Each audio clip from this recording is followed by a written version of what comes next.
Break के बाद आपका एक बार फिर से स्वागत है। खबर अयोध्या से, जहां कचहरी परिसर के गेट नंबर 5 में एक संदिग्ध झोले से 2 तमंचा और कई कारतूस बरामद होने से सनसनी फैल गई। घटना की जानकारी मिलते ही अधिवक्ताओं और आमजन में हड़कंप मच गया और देखते ही देखते कचहरी परिसर में तरह तरह की चर्चाएं शुरू हो गई हैं। गौरतलब है कि वर्ष 2007 में इसी सेट पर आतंकियों ने बम से हमला किया था, जिसमें एक अधिवक्ता की मौत हो गई थी। ऐसे में उसी स्थान पर दोबारा हथियार और कारतूस मिलना कई सवाल खड़े कर रहा है। सबसे बड़ा सवाल ये है कि कचहरी गेट पर लगे मेटल डिटेक्टर और सुरक्षा उपकरणों के बावजूद परिसर के भीतर हथियार कैसे पहुंचाए गए।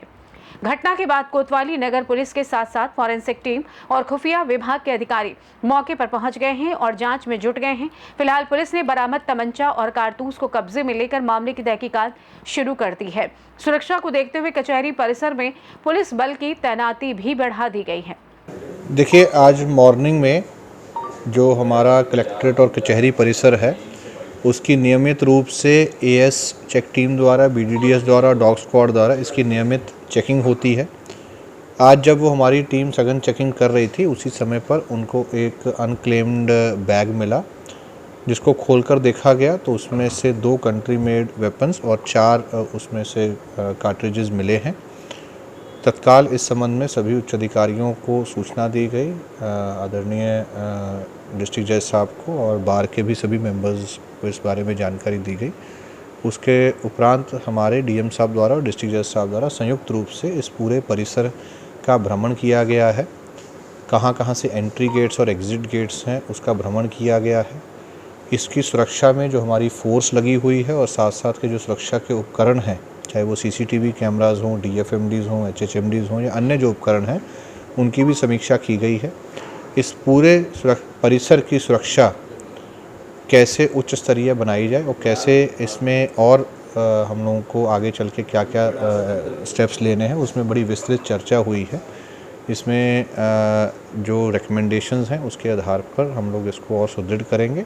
और जो ये घटना हुई है, इस संबंध में थाना कोतवाली में एक मुकदमा भी पंजीकृत किया जा रहा है, जिसके द्वारा भी ये घटना की गई है। उसको आइडेंटिफाई करके और इस पूरी घटना का खुलासा जल्द ही किया जाएगा।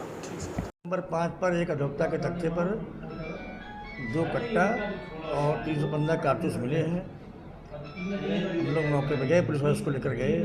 फिर माननीय डीएम साहब से वार्ता हुई, उसको बताया गया कि गेट नंबर 1 पर सुरक्षा व्यवस्था चाक चौबंद नहीं है। आए दिन तमाम 4 पहिया गाड़ी, 2 पहिया गाड़ी लेके आते हैं लोग। उत्तर प्रदेश सरकार लिखाए रहते हैं, जो भी नहीं भी लिखा रहता है लाते हैं। रजिस्ट्री ऑफिस बगल में है, रजिस्ट्री ऑफिस में तमाम गाड़ियाँ आप जाके देखिएगा, भी खड़ी होंगी तमाम गाड़ियाँ। ना पास है ना कुछ है। मैं डीएम साहब से ही कहा थोड़ा व्यवस्था टाइट कराइए और जो गाड़ियों पास हो वही गाड़ी अंदर आवें, चाहे कोई विधायक, चाहे सांसद हो, चाहे कोई सरकारी कर्मचारी हो। तमाम पुलिस वाले हैं, मोटरसाइकिल लेके चले आ रहे हैं, झाड़ लेके चले आ रहे हैं। गेट पर सुबह कोई सुरक्षा व्यवस्था रहती नहीं। कोई भी व्यक्ति जो है, में भी कई घटनाएं ऐसी हो चुकी हैं। 2007 में यहाँ बम ब्लास्ट हुआ था, कई लोग मरे हुए थे, काफ़ी लोग घायल हुए थे, आतंकवादी घटनाएँ हुई थी, बम ब्लास्ट हुआ था।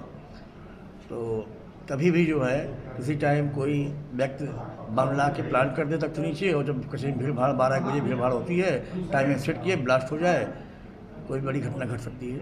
तो डीएम साहब से वार्ता हुई है, जनपद न्यायाधीश महोदय से वार्ता की जाएगी। फिर अपने संघ में मीटिंग बुलाएंगे, लोग राय लेंगे कैसे इसका निदान किया जाए, सुरक्षा व्यवस्था कैसे चाक चौबंद किया जाए। अयोध्या से सी न्यूज़ संवाददाता राहुल की रिपोर्ट। फिलहाल के लिए इस खास रिपोर्ट में बस इतना ही। देश दुनिया की तमाम बड़ी खबरों को जानने के लिए जुड़े रहिए सी न्यूज़ भारत के साथ। हर खबर आपके साथ, आपके हाथ।